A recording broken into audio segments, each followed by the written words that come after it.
Greetings fellow YouTubers, Irv Lindsay here. How the heck are ya? In today's video, I'm going to answer questions that everybody wants to know about milk jug gardening.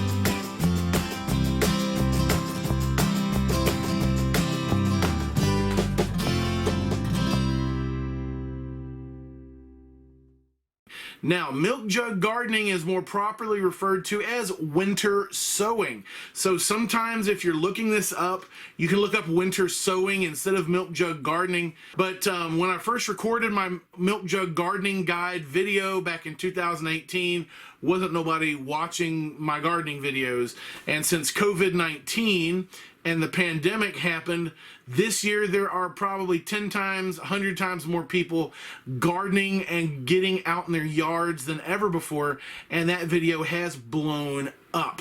So what I want to do is I got a list of questions here. We're going to go through them. These are questions you guys are answering in the asking in the comments. A lot of them are quite common. If you haven't seen that video, I'm going to try to put a pop-up up here for a link to that video, or if you haven't watched it in a while and you want to watch it again. All right, so these questions aren't in any particular order. Number one, what zone am I in? I am in zone 6B, Cincinnati, Ohio. Another really popular question is, why am I not using seed starting mix? Why am I using potting mix instead? Because remember, we're not doing seed starts. Our seedlings are going to be in this soil for probably a month or two, and they're going to be there for a while, and when you crack it open, they're going to be big. And so this is going to go beyond seed starting. When in seed starting, a seed relies on its own nutrients, but you want some good organic potting soil that has nutrients in it that will drain well, so that you'll be able to the plants will be able to grow. All right, is there a certain climate in which you guys would not be able to do this in? Seeds like to be frozen. They're good with being frozen. They have to be, because when a seed drops on the ground in the summer or the fall, it has to last. It has to last all winter long until the spring. And some seeds have to be frozen. Once the soil in the jug gets warm enough, they will sprout. But you know, if you're worried about it, you can always drag them into your garage or something. That's the beauty of having a milk jug. Do I need to add fertilizer? What type? All right, so in my video, I was doing some high yield gardening. I was planting some lettuce, and the lettuce was permanently staying in the jug, or at least that's what I thought at the time. I ended up changing my mind later, but I did mix like maybe a half a handful of Trifecta Plus in with it, I think, and I just mixed it in real good in the pot before I packed it and put the seeds in. And you're going to transplant your seedlings into your garden or into a larger container or someplace else, so it's not like they're going to need long-term feeding, because they're not going to be in the jug for very long. So no, you don't need to add fertilizer for just, you know, if you've got 4 tomato seedlings in there, you know, you don't need to add, just a good organic potting soil, the best that you can afford. And look, guys, I use cheap stuff. I'm not gonna lie. If you go back and watch my video, I think I show it. I use some cheap stuff, so you know, it worked fine for me. I didn't have any problems. Let's see. In my video, I state it's cold, and I say. And a lot of you are like, dude, you're outside wearing a t-shirt. It doesn't look too cold. And some of you guys live in colder climates. The word cold is all relative. What I really meant, guys, it's too cold to plant tomatoes. If I were to put tomato seed in the ground with it being, you know, in the 30s at night and in the 50s or 60s in the day, they ideally like to be up around 70 degrees or warmer for germination.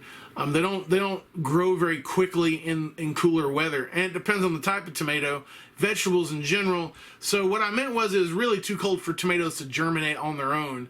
That's what I really meant when I said it was cold outside. So that's the reason why the milk jug gardening, because you can create a little mini greenhouse, and it gets warm enough in there for them to germinate, and by the time they get tall in a couple of months, They're already hardened off. You don't have to worry about that. They're already been exposed to rain and weather, and they've got natural watering. And yeah, it's a really great. It's a set it and forget it seed growing system. I highly recommend it. Do I need to water it? That's the next question. No, you do not need to water it. Now, the exception to that is if you live someplace really arid and dry, it might dry out. You might have to. So if you pick it up and you can feel that it feels nice and heavy, it's got water in it. Dirt, especially that small amount of dirt that's in the bottom of the milk jug, when it gets dry, it gets really light. You can feel it. So you pick it up, and if it feels really light, just put some water in it. That's the only way I see you need. I didn't have to add any water to mine. I didn't water it. We got enough rain, and that you wouldn't think, but that little tiny milk jug hole, where the cap was, I'm telling you, it's big enough to get plenty of rain in there for it. At least it was under conditions here. Will it get enough air? Do I need air holes? No, do not poke air holes in it. What you basically are creating inside the milk jug is not just a greenhouse, but a terrarium. Don't poke holes in it. It's also going to let your heat out. So it doesn't need air holes. Once again, the lid hole in the top of the jug will be sufficient for all your needs.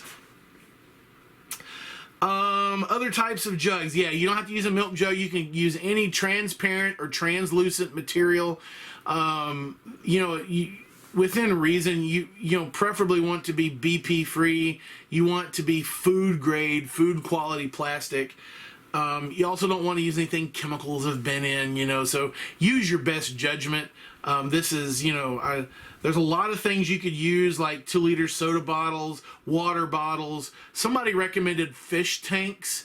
You could just put them upside down, which brings me into, I want to talk about sowing in place. I've never done it, but it works the same as kind of very similar to milk jug gardening, where you're going to plant your seed in the garden, and then you're going to cut the top of the milk jug off, and you're going to bury the milk jug into the dirt, and it creates the same atmosphere. And then when it's time, you just take the milk jug top off of it. That's another way to do it. You can use cake tin lids, the transparent cake tin lids for this. Anything like that you can find that light can get through. Just make sure it's not solid color. So anyway, guys, thanks for watching. This has been a follow-up frequently asked questions video. I am going to have another video where I open the jugs and we'll talk about what it looked like and what my experience was after that. I had really good experience with the tomatoes in particular, and it was more about me and my skills and less about the milk jug gardening. So guys, I appreciate you watching. Everybody enjoy the rest of your week. Keep fighting a good fight, and I will see you in the next video.